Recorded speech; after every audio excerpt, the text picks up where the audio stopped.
আমরা শপথ নেই আমরা যেন অন্তরে হিংসা লালন না করি, বিদ্বেষ লালন না করি, আমরা নিজেরা যেন কাদা ছোড়াছুরি না করি, আমরা যেন মিলেমিশে একসাথে একাকার হয়ে যাই।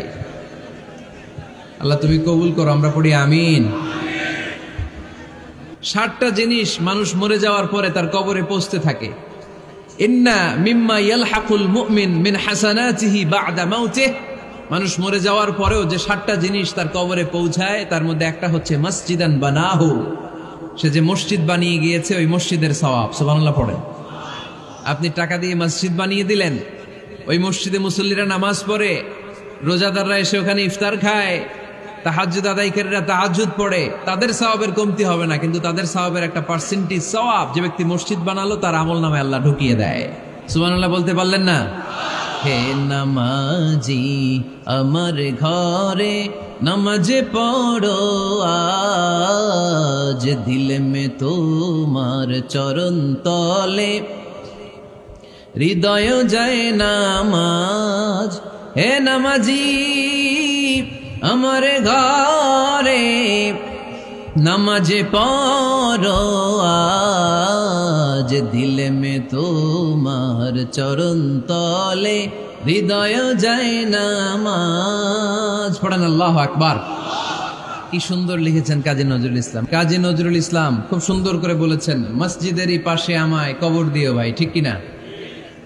মসজিদেরই পাশে আমায় কবর দিও ভাই, যেন গোরে হতে মুয়াজ্জিনের আযান শুনতে পাই।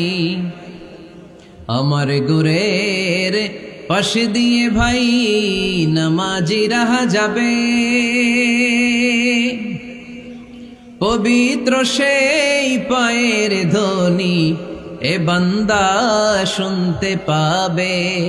গোরা যাব হতে গুনাহগার পাইবে রেহাই, মসজিদেরই পাশে আমায় কবর দিও ভাই।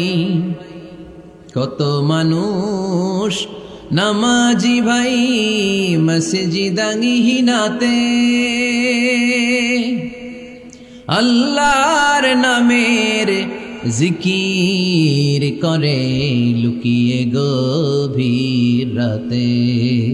আমি তাদের সাথে ওই আল্লাহর নাম জপতে চাই, আল্লাহর নাম জপতে চাই। পড়েন সবাই, মসজিদেরই পাশে আমায় কবর দিও ভাই, যেন গোরে হতেও মুয়াজ্জিনের আযান শুনতে পাই।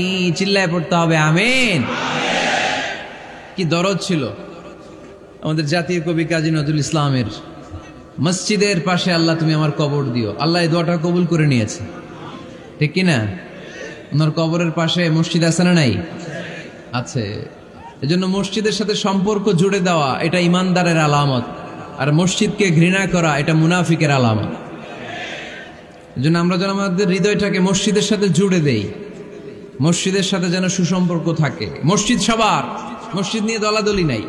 দলাদলি আছে অনেক জায়গায়, হানাফি মসজিদ, আহলে হাদিস মসজিদ এরকম আমরা দেখি বা শুনি, এটা ঠিক না।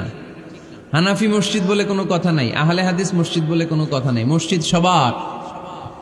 ছোট্ট খাট্ট বিষয় নিয়ে মসজিদে মারামারি, একজন হাত তোলে আরেকজন তোলে না, কিলাকিলি আছে না নাই? একজন বলে জোরে আমিন, আরেকজন আস্তে আমিন, মারামারি আছে না নাই? এগুলো কি মারামারি করার কোনো বিষয়? কথা বলেন। সালাতে ফরজ আছে, ওয়াজিব আছে, সুন্নাহ আছে। খেয়াল করে বুঝবেন, ফরজ যদি নষ্ট হয় সালাত ভঙ্গ হয়, you have to repeat your সালাত। ওয়াজিব নষ্ট হলে সালাত ভঙ্গ হয় না, নতুন করে পড়া লাগে না, সেজদায় সাহু দিলেই সালাত আদায় হয়ে যায়।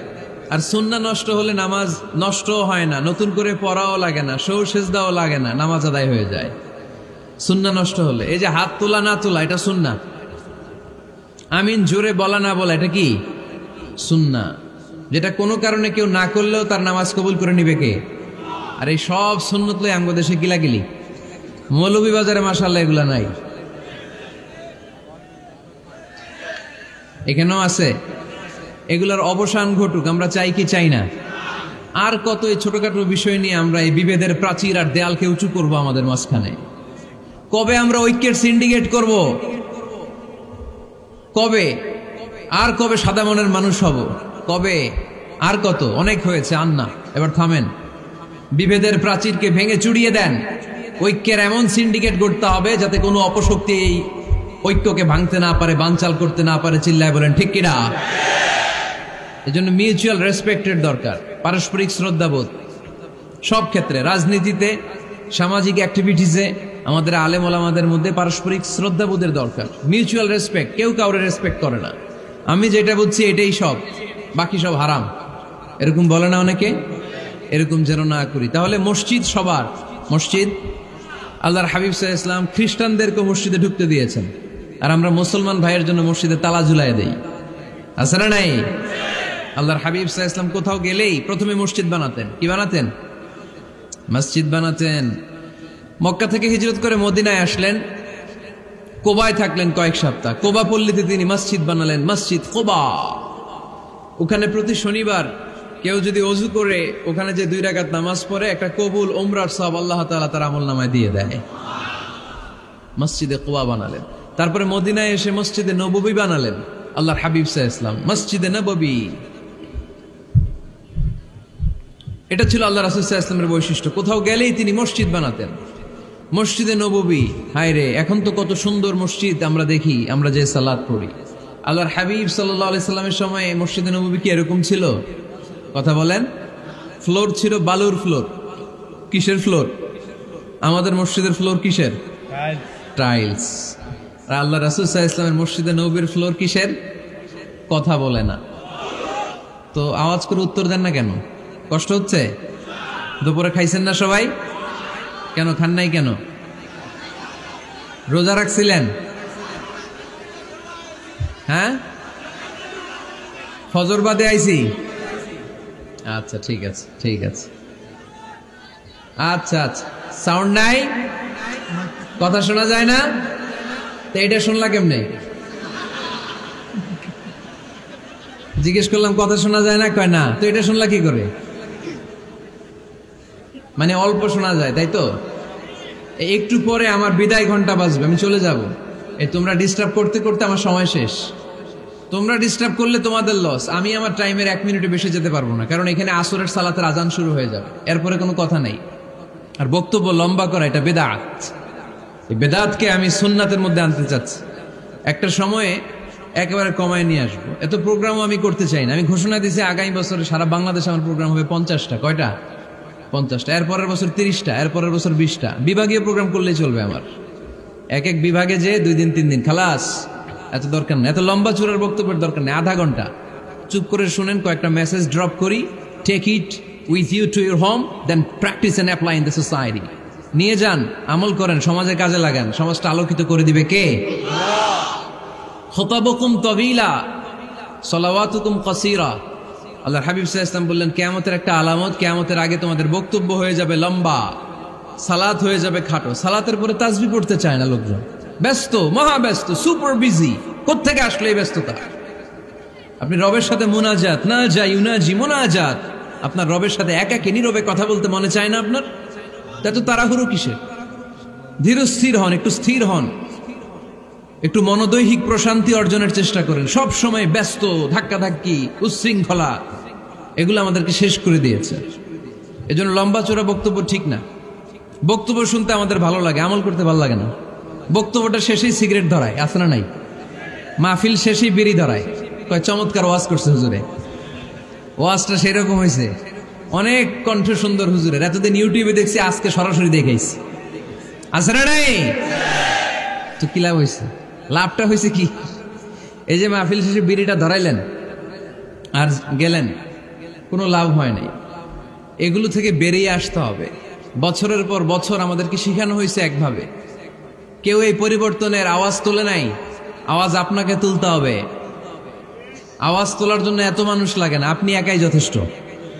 আপনি দাঁড়ান না সামনে, দেখবেন আপনার সামনে কেউ টিকে থাকতে পারবে না, ঠিক কিনা?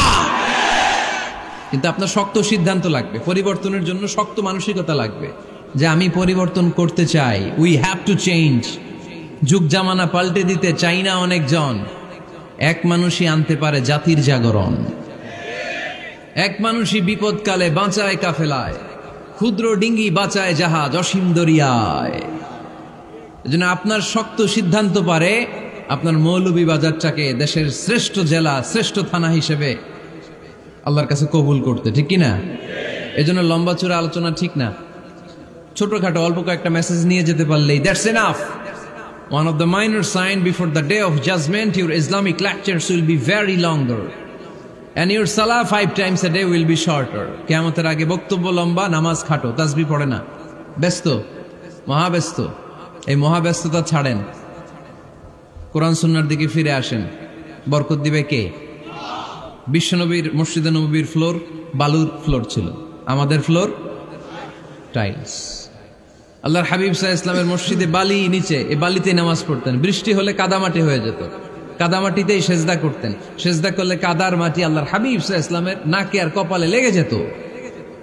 তিনি সালাম ফিরিয়ে সাহাবাদের দিকে মুখ ফিরিয়ে বসলে দেখতেন প্রতিটা সাহাবীর নাকে আর কপালে কাদার মাটি মিশে আছে।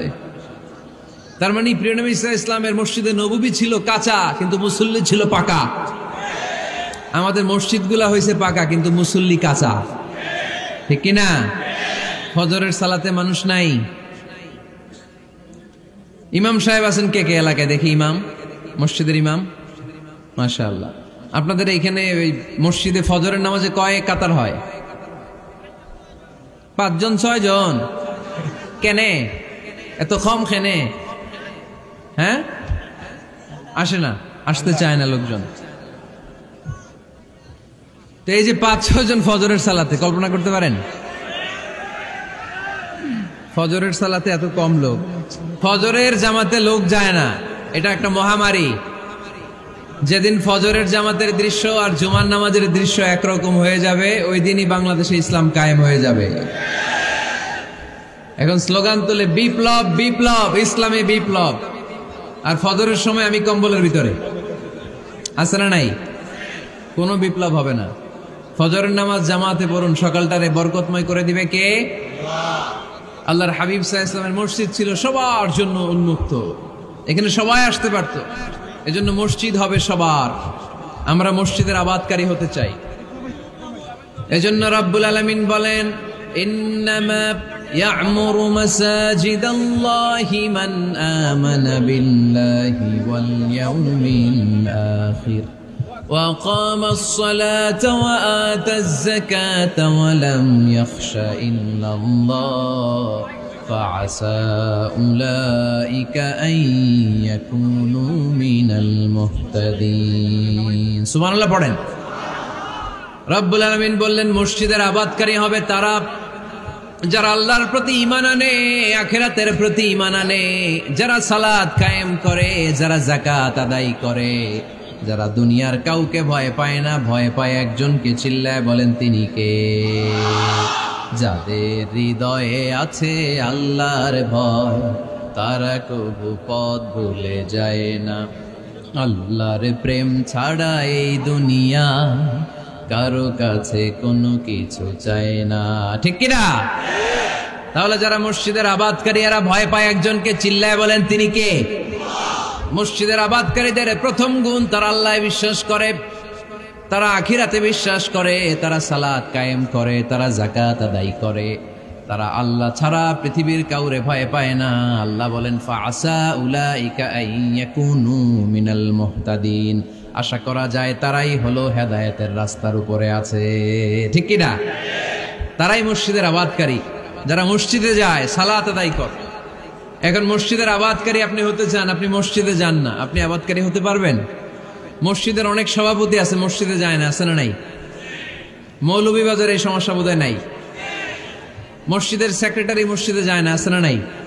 তাহলে হইলো, এটা হইলো, এটা মেনে নেওয়া যায়? এজন্য সভাপতি সাহেবরা, আপনি কষ্ট করে মসজিদ বানিয়েছেন, মসজিদে যাবেন। সভাপতি সাহেব আপনি মসজিদে যাবেন, সেক্রেটারি সাহেব আপনি মসজিদে যাবেন, তাহলে আপনি সঠিক মসজিদের আবাদকারী হবেন, ঠিক কিনা? আমরা মসজিদের আবাদকারী হতে চাই ইনশাআল্লাহ। পড়েন উমরানুল মাসাজিদ। মসজিদের আবাদ কি করে করতে হয়? মসজিদ আবাদ করার এক নাম্বার মাধ্যম হচ্ছে মসজিদ নির্মাণ করা। কি করা? নির্মাণ করা। খেয়াল করবেন, আল্লাহর হাবিব সাল্লাল্লাহু আলাইহি ওয়াসাল্লাম বলেছেন, মান বানা মসজিদান মিন মালিহি ফিদ দুনিয়া বানাল্লাহু লাহু বাইতান ফিল জান্নাহ। যে ব্যক্তি নিজের পকেটের টাকা খরচ করে দুনিয়াতে মসজিদ বানায়, আল্লাহ তাআলা তার জন্য জান্নাতে ঘর বানায়। 60টা জিনিস মানুষ মরে যাওয়ার পরে তার কবরে পৌঁছতে থাকে। ইন্না মিম্মা ইয়ালহাকুল মুমিন মিন হাসানাতিহি বা'দা মাউতিহি। মানুষ মরে যাওয়ার পরেও যে 60টা জিনিস তার কবরে পৌঁছায়, তার মধ্যে একটা হচ্ছে মসজিদান বানাহু। সে যে মসজিদ বানিয়ে গিয়েছে, ওই মসজিদের সওয়াব। সুবহানাল্লাহ পড়েন। আপনি টাকা দিয়ে মসজিদ বানিয়ে দিলেন, ওই মসজিদে মুসল্লিরা নামাজ পড়ে, রোজাদাররা এসে ওখানে ইফতার খায়, তাহাজ্জুদ আদায়কারীরা তাহাজ্জুদ পড়ে, তাদের সওয়াবের কমতি হবে না, কিন্তু তাদের সওয়াবের একটা পার্সেন্টেজ সওয়াব যে ব্যক্তি মসজিদ বানালো তার আমল নামে আল্লাহ ঢুকিয়ে দেয়। এজন্য বেশি বেশি মসজিদ বানাতে রাজি আছেন তো? তাহলে মসজিদ আবাদ করার প্রথম মাধ্যম হচ্ছে মসজিদ বানানো। 2 নাম্বার মাধ্যম হচ্ছে মসজিদে যেয়ে জামাতে সালাত আদায় করা। জামাতে সালাতুল জামাআ তাফদুলু সালাতাল ফাযযি বি27 দারাজা। ঘরে নামাজ পড়লে একা একা পড়লে যেই সওয়াব, জামাতে পড়লে 27 গুণ বেশি সওয়াব। সুবহানাল্লাহ বলতে পারলেন না?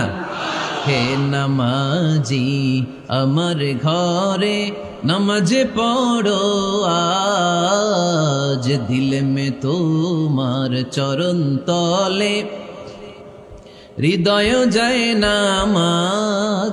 হে নামাজি আমার ঘরে নামাজ পড়ো আজ, দিল মে তোমার চরণ তলে হৃদয় যায় নামাজ। পড়েন আল্লাহু আকবার।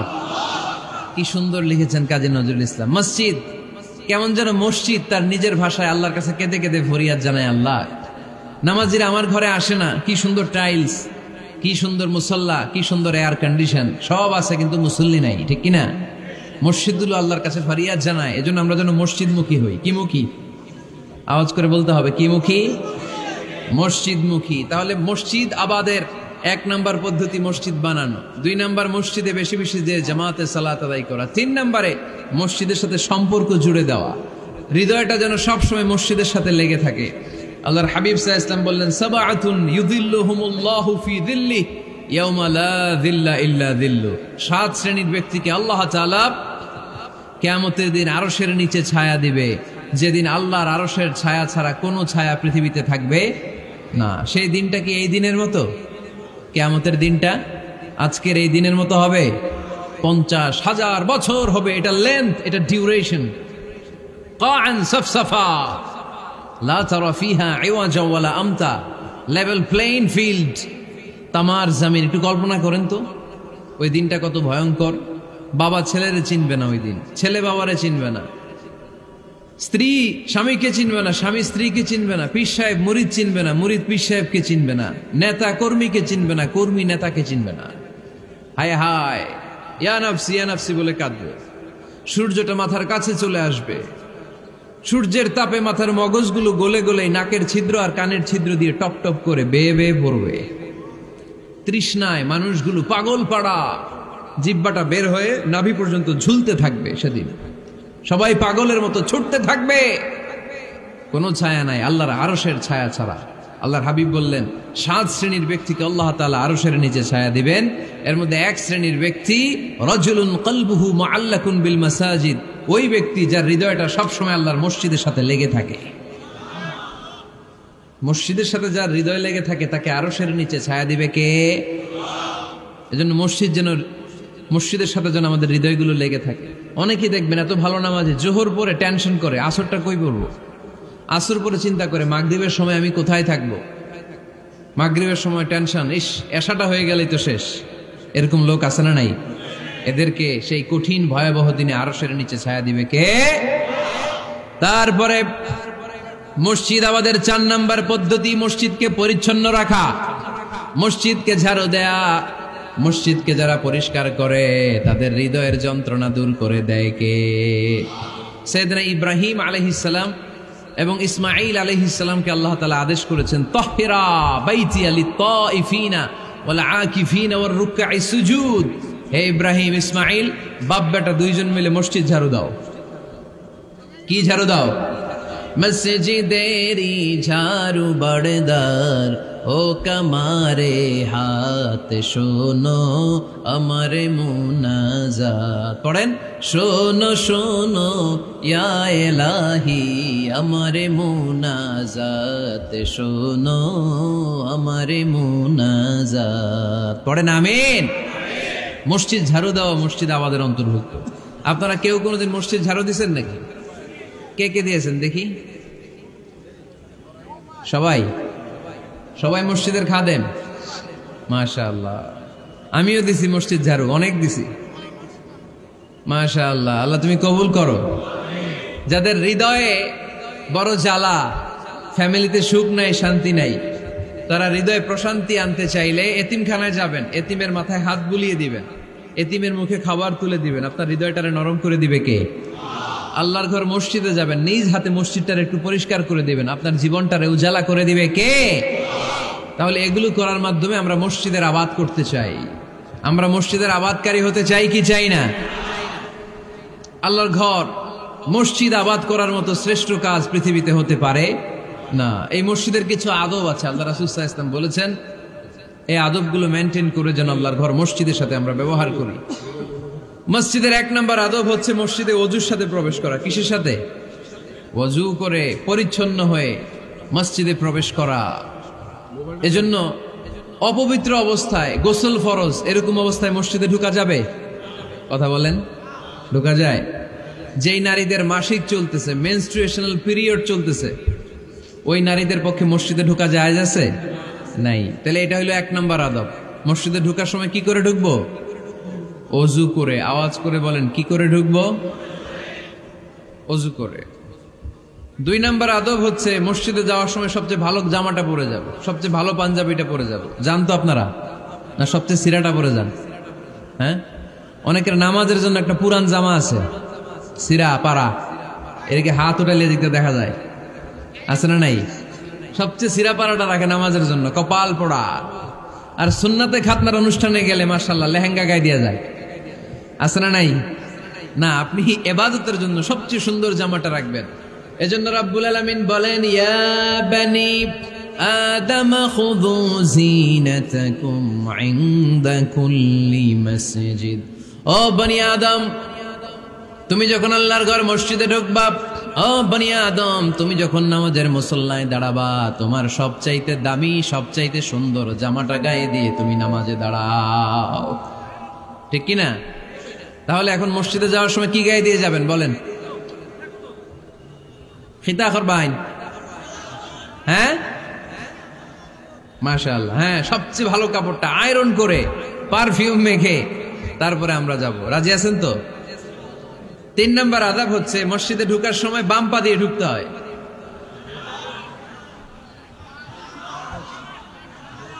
কোন পা? আরো জোরে। এদেরকে গুতা মারা লাগে, নাইলে আওয়াজ বাড়ে না। এরকম ভলিউম টাইট করতে হয়, ভলিউম হাই করলে আর করে বাড়ে, এমনি বলতে চায় না। আর ঘটনা কি? হ্যাঁ, খায় নাই। বদরের যুদ্ধ হয়েছিল রমাদানে, কোন সাহাবী খায় নাই, না খাইয়া একেবারে সাইজ করে দিছে কাফেরদেরকে। আমরা না খেলেও আমাদের হৃদয় ইমানি শক্তি আছে না নেই? এই তো বোঝা যাচ্ছে ইমানি শক্তি আছে। এতক্ষণ আছিল কই? তো মসজিদে ঢোকার সময় কোন পা দিয়ে? এগুলো মনে থাকে আমাদের? ভুলা যাই আমরা, খেয়াল থাকে না তো এগুলা। এত কিছু মনের মধ্যে রাখলে এগুলো মনে থাকবে কেমনে? মসজিদে ঢোকার সময় কোন পা? আরো জোরে। বেরোয়ার সময় কোন পা? মনে থাকবে? মসজিদে যখন ঢুকবেন ডান পা দিয়ে ঢুকবেন, আর দোয়া পড়বেন, আউযু বিল্লাহিল আযীম ওয়া বিওয়াজহিল কারীম ওয়া সুলতানিহিল কদীম মিনাশ শাইতানির রাজীম। বিষ্ণু সাল্লাল্লাহু আলাইহি ওয়াসাল্লাম বললেন, যে ব্যক্তি মসজিদে ঢোকার সময় এই দোয়াটা পড়বে, শয়তান আফসোস শুরু করে। সে বলে, হায় হায়, আজকের দিনের জন্য, সারা দিনের জন্য তো তুই আমার ওয়াসওয়াসা থেকে বেঁচে গেলি। আজকের সারা দিনের জন্য তোরে আমি হারালাম, আজকের সারাটা দিন আল্লাহর পক্ষ থেকে প্রোটেকশন নিয়ে তুই বেঁচে গেলি। আজকের জন্য যা, কালকে তোরে আমি ধরবো। এজন্য এই দোয়াটা পড়ার দরকার আছে না? আউযু বিল্লাহিল আযীম ওয়া বিওয়াজহিল কারীম ওয়া সুলতানিহিল কদীম মিনাশ শাইতানির রাজীম। 4টা বাক্যের দোয়া মুখস্থ করতে কষ্ট হলে যে ইউটিউবে চলে যাবে আজকেই, ওখান থেকে শুনে আপনারা মুখস্থ করে নেবেন, এই দোয়াটা পড়বেন। তাহলে ওই দিনের জন্য শয়তানের ওয়াসওয়াসা, টেম্পটেশন, প্রভোকেশন থেকে আপনি আল্লাহ তাআলার প্রোটেকশনে চলে গেলেন। সুবহানাল্লাহ পড়েন। তারপর আল্লাহর হাবিব বললেন, ঢুকার আগে আমারে সালাম দাও। পড়বেন, আসসালামু আলাইকা আইয়ুহান নাবিয়্যু ওয়া রাহমাতুল্লাহি ওয়া বারাকাত। এই দুইটা জিনিস যখন করে ফেললেন তখন ডান পা দিয়ে পড়বেন, আল্লাহুম্মা ইফতাহ লি আবওয়াবা রাহমাতিক। সুবহানাল্লাহ পড়েন। আল্লাহুম্মা ইফতাহ লি, ও আল্লাহ আমার জন্য তুমি খুলে দাও আবওয়াবা রাহমাতিক, তোমার রহমতের দরজা। তার মানে মসজিদে ঢুকলে রহমত পাওয়া যায় কি যায় না?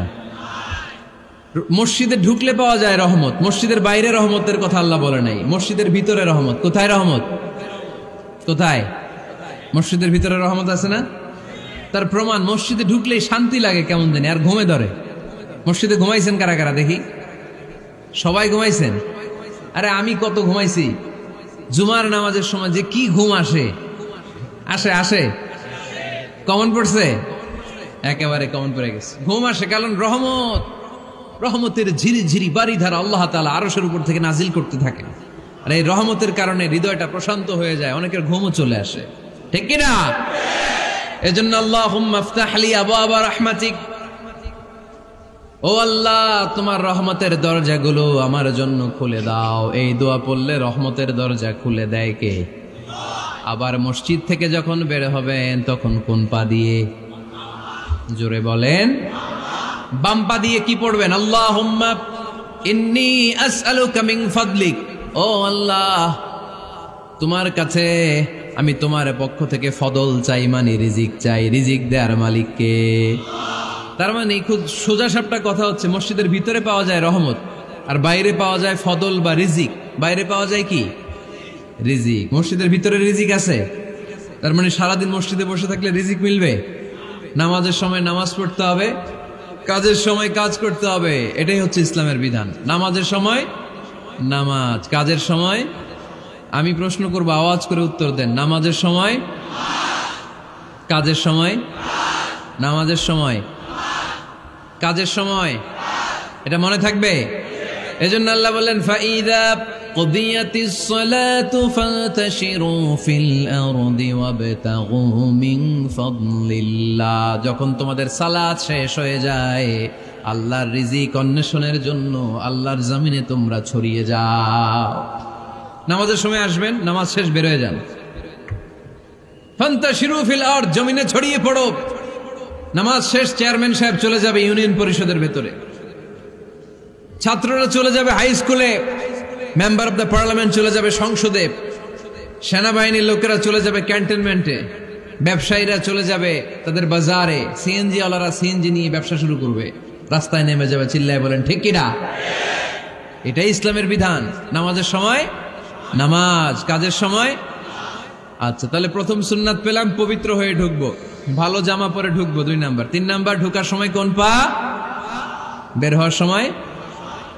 4 নাম্বার, মসজিদে ঢুকেই 2 রাকাত।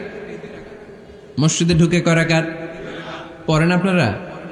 তাহিয়াতুল মসজিদ, মসজিদে আপনি ওয়েলকাম জানাবেন, ঢুকেই 2 রাকাত পড়বেন, ওযু করলেই 2 রাকাত। আল্লাহর হাবিব সাল্লাল্লাহু আলাইহি ওয়াসাল্লাম মসজিদে নববীতে জুমার খুতবা দিচ্ছেন। খুতবা চলাকালীন সময়ে এক সাহাবী এসে মসজিদের মধ্যে বসে পড়লেন। আল্লাহর হাবিব সাল্লাল্লাহু আলাইহি ওয়াসাল্লাম সাহাবীরে বললেন, দাঁড়াও। সাহাবী দাঁড়ালেন। আল্লাহর নবী জিজ্ঞেস করলেন, কেন বসে বললা? 2 রাকাত পড়ছো নাকি? সাহাবী বলে, পড়ি নাই। বিশ্বনবী বললেন, তাহলে তাড়াতাড়ি 2 রাকাত নামাজ পড়ে বসে যাও। সুবহানাল্লাহ পড়েন। 2 রাকাত পড়ো নাই তো পড়ো, দাঁড়াও, তারপরে বসো। দেখেন, খুতবা চলাকালীন সময়ে আমাদের খতিবরা কখনো খুতবা থামায়? কথা বুঝেন নাই? জুমার খুতবা আপনারা শুনেন না? খুতবা চলতেছে, ওই মুহূর্তে ইমাম সাহেবরা কখনো খুতবা থামায়? মাঝখানে কোনো ঝামেলা হলে থামায় না। প্রথম খুতবা শেষ, বসে, তারপরে দ্বিতীয় খুতবা। খুতবার মাঝখানে কোনো থামাথামি নাই। কিন্তু আল্লাহর হাবিব সাল্লাল্লাহু আলাইহি সাল্লাম কেমন খতিব ছিলেন দেখেন। আল্লাহর হাবিব সাল্লাল্লাহু আলাইহি সাল্লামের খুতবা দেওয়ার স্টাইল এন্ড অ্যাটিটিউড এবং আমাদের খুতবা দেওয়ার স্টাইল এন্ড অ্যাটিটিউড, আল্লাহ রাসূল সাল্লাল্লাহু আলাইহি সাল্লামেরটা কত প্রাণবন্ত ছিল। আল্লাহ রাসূল সাল্লাল্লাহু আলাইহি সাল্লাম সোসাইটি ওরিয়েন্টেড একজন পার্সোনালিটি ছিলেন, সমাজের মানুষ কেন্দ্রিক, খুব সামাজিক ছিলেন আল্লাহ রাসূল সাল্লাল্লাহু আলাইহি সাল্লাম। তিনি দেখলেন একজন বসে পড়ছে, উনি খুতবা থামায় দিলেন।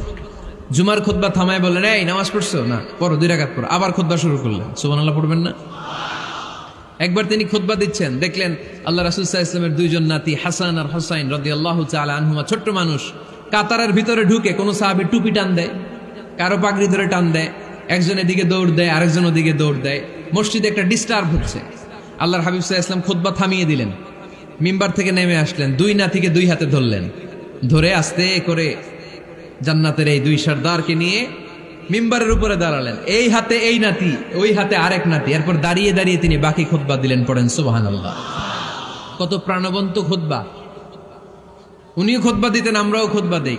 আল্লাহর হাবিব সাল্লাল্লাহু আলাইহি ওয়াসাল্লাম খুতবা দিচ্ছেন, এক সাহাবী এসে বলল, ইয়া রাসূলুল্লাহ, মদিনায় দুর্ভিক্ষ, বৃষ্টি নাই, আপনি বৃষ্টির দোয়া করেন। রাসূল সাল্লাল্লাহু আলাইহি ওয়াসাল্লাম খুতবা থামায় দিলেন, থামায় দিয়ে দোয়া শুরু করলেন। আল্লাহুম্মা আসকিনা গাইসান মুগীসান মারিআন মুরিআন নাফিআন গায়রা দার আজিলান গায়রা আজল। আল্লাহ, উপকারে বৃষ্টি দেন, যে বৃষ্টিতে আমাদের ফসল জন্মাবে, সবুজ ঘাস লতা পাতা জন্মাবে, আমাদের গবাদি পশুর রিজিক বাড়বে, এরকম উপকারী বৃষ্টি আমাদেরকে দিয়ে মদিনাটারে ধন্য করে দেন। বৃষ্টি শুরু হলো, জুমাবার বৃষ্টি, শনি রবি সোম মঙ্গল বুধ বৃহস্পতি শুক্র, টানা 7 দিন বৃষ্টি। এবার বৃষ্টির চোটে মদিনায় বন্যা হয়ে গেছে। এতদিনে দুর্ভিক্ষ, এতদিনে কি, এখন বৃষ্টির বরকতের দোয়া করছে, বৃষ্টিতে এবার বন্যা। যেই সাহাবী বৃষ্টির জন্য দোয়া করতে বলেছিলেন, পরের জুমাবারের খুতবার সময় এসে ওই সাহাবী বলেন, ইয়া রাসূলুল্লাহ, আবার খুতবার মাঝখানে, ইয়া রাসূলুল্লাহ, আর বৃষ্টির দরকার নাই, আর দরকার নেই, এবার বৃষ্টি বন্ধের দোয়া করেন। আল্লাহর হাবিব সাল্লাল্লাহু আলাইহি ওয়াসাল্লাম খুতবা থামিয়ে আবার বন্ধের দোয়া, আল্লাহুম্মা হাওয়ালাইনা ওয়ালা আলাইনা, হে আল্লাহ আমাদের চারিদিকে দেন, মদিনাতে আর বৃষ্টির দরকার নাই। চিল্লায় পড়েন সুবহানাল্লাহ। এজন্য খতিব হবে এরকম প্রাণবন্ত খতিব। সমাজে কি চলে, কি ক্রাইসিস, কি সংকট, ইয়াংরা কোন সমস্যায় ভোগে, আমাদের রাজনৈতিক অঙ্গনে কি সমস্যা, আমাদের অর্থনৈতিক অঙ্গনে কি সমস্যা, আমাদের সামাজিক অঙ্গনে কি সমস্যা, আমাদের পরিবারগুলোর ভেতরে কি ঝামেলা, প্রত্যেকটা কথা মসজিদের মিম্বার থেকে আসার দরকার আছে না নাই? আল্লাহর হাবিব সাল্লাল্লাহু আলাইহি ওয়াসাল্লাম এভাবেই সমাজকে ঠিক করে দিতেন। 2 রাকাত মসজিদে ঢুকে আজকে থেকে আমরা পড়ব। মসজিদে ঢুকলেই কয় রাকাত মনে থাকবে না ভুলে যাবেন? তারপরে আল্লাহর হাবিব সাল্লাল্লাহু আলাইহি ওয়াসাল্লাম বলেছেন, খবরদার কবরের উপর মসজিদ বানিও না। কবরস্থান একদিকে, মসজিদ আর একদিকে। কিন্তু বাংলাদেশে মসজিদের সাথে কবর মিলানো আছে না নাই? ছোট্ট একটা মসজিদ, কিন্তু এত বড় বাবার কবর আছে না নাই? এগুলো করবেন না আপনি। আগে হবে মসজিদ, পরে কবরস্থান। যেমন মসজিদে নববী হয়েছে আগে, তারপরে বিশ্বনবীর কবর এখানে আছে না নাই? মসজিদে নববী প্রতিষ্ঠিত হয়েছে আগে, পরে বাকি কবরস্থান আছে না নাই? কিন্তু কোন আল্লাহর ওলির কবরস্থানের উপরে যদি মসজিদ বানান, তার উপর লানাত দিয়েছে কে? লাআনা রাসূলুল্লাহ আলাল ইয়াহুদ ওয়ান নাসারা ইত্তাখাযু কুবুর আমবিয়াইহিম মাসাজিদা। আল্লাহর রাসূলের লানত ইহুদি নাসারাদের উপর, কারণ ইহুদি আর নাসারাদের একটা খাসলাত, একটা বৈশিষ্ট্য ছিল, তারা তাদের নবীদের কবরের উপরে মসজিদ বানায় ফেলতো। এটা করা যাবে? এজন্য এলাকায় এলাকায় এই ঝামেলা, কবর আর মসজিদ হবে আলাদা। আবার মসজিদের কেবলার দিকে যেন কবরস্থান না হয়, তাহলে শিরক হওয়ার সম্ভাবনা আছে না নাই? খুব সাবধান। আল্লাহ সব মাফ করে, কিন্তু শিরক মাফ করে না, ঠিক কিনা? শিরক হচ্ছে মহাপাপ, সব পাপের বাপ। এজন্য আমরা সব করলেও শিরকের গুনাহ মুসলমান কখনো করতে পারে। এরপর আল্লাহর হাবিব বললেন, মসজিদকে পরিষ্কার পরিচ্ছন্ন রাখো, এটাও মসজিদের আদাব। মসজিদে আতর লাগিয়ে দেন, বাখুর জ্বালিয়ে দেন। আপনাদের এই এলাকার মধ্যে তো বাখুরের অভাব নাই, আগরের অভাব নাই, ঠিক কিনা? গতকাল প্রোগ্রাম ছিল কই? সুজানগর, আগরের রাজধানী। আগর চিনেননি আপনারা? হ্যাঁ, এই যে দেহনেল উদ পারফিউম, আপনাদের এই যে মাহতাব সাহেবের আল হারামাইন, এরপরে যে আজমল কোম্পানি, এও আপনাদের এই মৌলভীবাজার এলাকার। এরকম অনেক কোম্পানি আছে দুবাই ভিত্তিক, গোটা বিশ্বে ওনারা ব্র্যান্ডিং করেছে। এগুলোর র ম্যাটেরিয়াল, কাঁচামাল যায় হচ্ছে আপনাদের মৌলভীবাজার থেকে। সম্মানিত ভাইয়েরা, মসজিদ পরিষ্কার পরিচ্ছন্ন রাখবেন, এই বাখুর জ্বালাবেন, দেহনেল উদ, এই পারফিউম গুলো ছড়িয়ে দিবেন। মসজিদের মধ্যে অনেক মসজিদে দুর্গন্ধ আছে না নাই? এই কার্পেটের মধ্যে ময়লা, পরিষ্কার করেন। আল্লাহর হাবিব সাল্লাল্লাহু আলাইহি ওয়াসাল্লাম বলেছেন, খবরদার। আম্মা জান আয়েশা বর্ণনা করেন, আমার রাসূলুল্লাহ সাল্লাল্লাহু আলাইহি ওয়াসাল্লাম বিবিনাইল মসজিদ ফি দুয়ার ওয়া আন তুতাইয়াবা ওয়া তুনাযাফ। আমরা যেন এলাকা এলাকায় মসজিদ বানাই, মসজিদগুলোকে যেন পারফিউম দিয়ে, আতর দিয়ে সুগন্ধময় করে দেয়। বিশ্বনবী আদেশ করেছেন, সুবহানাল্লাহ পড়েন। এজন্য কোনো অপরিচ্ছন্ন মসজিদ থাকতে পারবে না, মসজিদের পাশ দিয়ে গেলে আতরের ঘ্রাণে আমোদ হয়ে লোকজন যেন বুঝতে পারে এটা আল্লাহর ঘর, মসজিদ। চিল্লায় বলেন ঠিক কিনা? এরপরে আল্লাহর হাবিব সাল্লাল্লাহু আলাইহি ওয়াসাল্লাম বলেছেন মসজিদের আরেকটা আদব হলো মসজিদকে অতিমাত্রায় ডিজাইন না করা। বেশি ডিজাইন করা যাবে না। এমন ডিজাইন করা যাবে না যে এটা মসজিদ বোঝাই যায় না। এত লাইটিং ফাইটিং করে, এটা কি মসজিদ না কমিউনিটি সেন্টার বোঝাই যায় না। আছে না নাই? আছে। এরকম যেন আমরা না করি সম্মানিত ভাইরা। বিশেষ করে মসজিদের সামনের দেয়ালে। কোন দেয়ালে? সামনের দেয়ালটা কেবলার দিকে যেই দেয়াল, এই দেয়ালটা হতে হবে ফ্রেশ, যাতে করে মানুষের দৃষ্টি আকর্ষণ না করে। প্রায় মসজিদের দেয়ালের মাঝখানে দেখবেন আপনি ক্যালেন্ডার ঝুলায় রাখে। আছে না নাই? মৌলভীবাজারের কি অবস্থা? খিতা খবর আছে? তো এই যে ক্যালেন্ডার ঝুলায় রাখে, ওইখানে দেখবেন বিভিন্ন মসজিদের ছবি, এতিমখানার ছবি, মানুষের ছবি। তো মানুষ নামাজও পড়ে আবার ওগুলোও তাকায়। আছে না নাই? প্রথম কাতারে পরে ওইখানে কি লেখা এগুলো পরে, তার ডিস্টার্ব হচ্ছে না? এই মুসল্লির দৃষ্টি যাতে অন্যদিকে না যায়, এটা খেয়াল রাখতে হবে। যদি পারা যায় মসজিদের সামনে কোনো ঘড়ি টড়ি চলবে না। ঘড়ি মসজিদের পেছনের দেয়ালে, সময়সূচি পেছনের দেয়ালে, সব পেছনে। সময় কয়টা বাজে ওটা ইমাম দেখলেই চলবে, ইমাম এভাবে দেখে নিবে, আপনারাও দেখে নিবেন। কিন্তু সামনের দেয়ালটা যত সিম্পল করা যায়। আল্লাহর হাবিব সাল্লাল্লাহু আলাইহি ওয়াসাল্লাম নামাজ পড়া অবস্থায় সামনে এমন কিছু রাখতেন না যেটার দ্বারা আল্লাহর হাবিব সাল্লাল্লাহু আলাইহি ওয়াসাল্লামের সালাতে মনোযোগ অন্যদিকে চলে যায়। আমরা যখন সালাত পড়ি, যদি অন্যদিকে তাকাই, ফেরেশতার মাধ্যমে আল্লাহ একটা ডাক দেয়, বলে আকবিল, এই বান্দা ফিরে আয়, তোর নজর থাকা দরকার সেজদার জায়গায়, ফিরে আয়। আপনি আবার যখন অন্যদিকে তাকান, আল্লাহ বলে ফিরে আয়, সেজদার দিকে তাকা। আপনি আবার যখন ঘড়ির দিকে তাকান, আল্লাহ বলে আকবিল, ফিরে আয়, সেজদার দিকে তাকা। আপনি যখন আবার অন্যদিকে তাকান, তখন আল্লাহ বলে লা হাজাতা লি ইলা সালাতিক, তোর এই নামাজের দরকার আমার নাই। নাউজুবিল্লাহ পড়বেন না? তোর এই নামাজের দরকার আমার নাই। অজু করে কষ্ট করে যাকে খুশি করার জন্য আপনি সালাতে দাঁড়ালেন, উনি যদি বলে এই নামাজের দরকার নেই, তা কার জন্য নামাজ পড়লেন আপনি? কথা কি বুঝতে পেরেছেন? এই জন্য এলাকার গণ্যমান্য ব্যক্তিবর্গ আছে, আমাদের চেয়ারম্যান সাহেব আছে, আরো অন্যান্য বিজনেস ম্যাগনেটরা আছে। আপনারা মসজিদ যখন নির্মাণ করবেন, সামনের দেয়ালটা যত সাদামাটা হতে পারে ততই ভালো। এমনকি জায়নামাজের মধ্যে এখন কাবা ঘরের ছবি আছে না নাই? আছে না? কি মুসলমান আমরা! নিজের কাবারে নিজে লাথি মারি নামাজের আগে, মনের অজান্তে নিজের কাবাকে নিজে লাথি মারছি। এরকম জায়নামাজ ব্যবহার করা নিষেধ। চিল্লায় বলেন ঠিক কিনা? সাদা ফ্রেশ জায়নামাজ বাজারজাত করেন। আপনাদের সিদ্ধান্তই ওনাদের ব্যবসা বয়কট হয়ে যাবে। আপনারা যদি এখন থেকে মসজিদের মিনারা আর কাবা ঘরের যে প্রতিকৃতি বা ছবি, এরকম ছবি সম্বলিত জায়নামাজ কিনা বন্ধ করে দেন, এদের মার্কেট থাকবে? কথা বলেন। কালকে থেকে আমরা জায়নামাজ কেনার সময় ফ্রেশ জায়নামাজ কিনবো। কোন মসজিদ, কোন মিনার, আমাদের কাবা ঘরের ছবি সম্বলিত কোনো জায়নামাজ কিনা যাবে? আওয়াজ করে বলেন, যাবে? যাবে না। এগুলো হচ্ছে মসজিদের আদাব। এগুলো রক্ষা করে মসজিদে ঢোকার দরকার আছে না নাই? পৃথিবীতে 3টা মসজিদ সবচাইতে শ্রেষ্ঠ মসজিদ। কয়টা? আওয়াজ করে বলেন না। 1 নাম্বার মসজিদুল হারাম, ফাওয়াল্লু উজুহাকুম শাতরা। যেখানেই তোমরা নামাজ পড়ো না কেন, মসজিদের হারামের দিকে হয়ে নামাজ পড়ো। কেবলা কোন দিকে আজকে? এদিকে, এইদিকে কেবলা। আমি যদি এদিকে হয়ে পড়ি, নামাজ হবে না? হবে না কেন?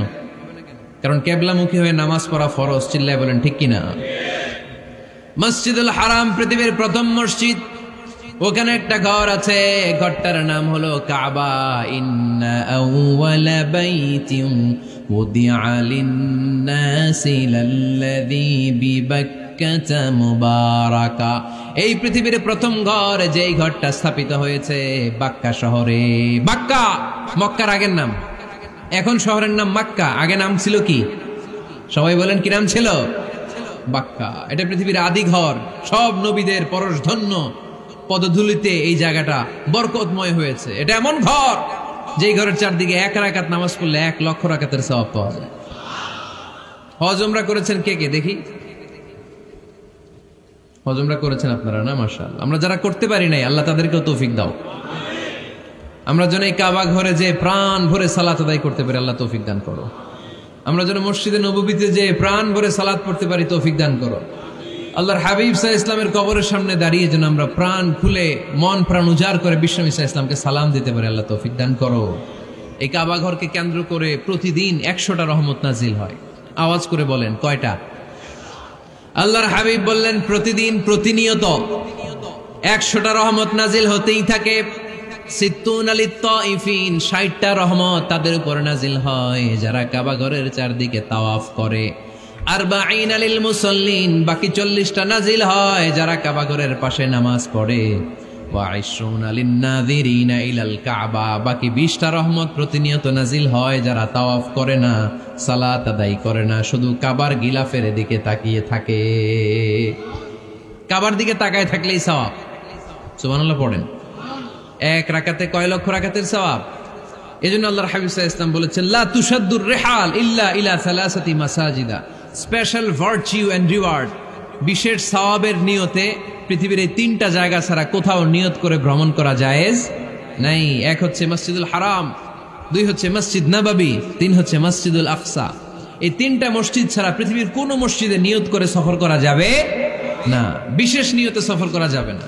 যে আমি যদি এই মৌলভীবাজারের জামে মসজিদে যাই বেশি সওয়াব পাওয়া যাবে, এই নিয়তে সফর করা যাবে না। বেশি সওয়াব শুধু এই 3 মসজিদে। মসজিদুল হারামে 1 রাকাতে কত রাকাতের সওয়াব?